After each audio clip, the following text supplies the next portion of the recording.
যে তিনটা ভূমিকম্প এখনো আসা বাকি আছে। নবীজি বলেছেন একটা পৃথিবীর পূর্ব দিকে হবে। পূর্ব দিক কোন দিক? এই যে Indonesia, Malaysia, Bangladesh, Pakistan, Myanmar, আপনার শ্রীলঙ্কা, এই পুরো কন্টিনেন্ট পূর্ব দিক, পৃথিবীর পূর্ব দিক। কোন কান্ট্রি এটা তো বলা হয়নি, পূর্ব দিক বলা হয়েছে। এবং এখানে ভূমিকম্প বলা হচ্ছে না, বলা হচ্ছে ভূমি ধসে যাবে, মানে পুরো ভূমিটা নিচে চলে যাবে। এখন যারা এগুলো নিয়ে গবেষণা করেন তারাও কিন্তু সেম কথাই বলছেন, খেয়াল করে দেখেন। তারা তো বিজ্ঞান দিয়ে ব্যাখ্যা করছেন, কিন্তু হাদিসে কিন্তু এটা বলা আছে। আরেকটা হচ্ছে পৃথিবীর পশ্চিম দিকে।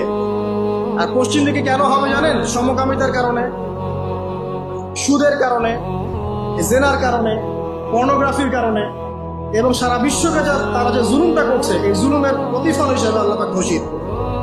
এর কোনো অস্তিত্বই থাকবে না। এখন মনে হচ্ছে না যে পুরো সারা ওয়ার্ল্ডকে রুল করছে, অস্তিত্বই থাকবে। ভূমিধস। আরেকটা হচ্ছে পৃথিবীর মাঝখানে, মাঝখানে কারা আছে?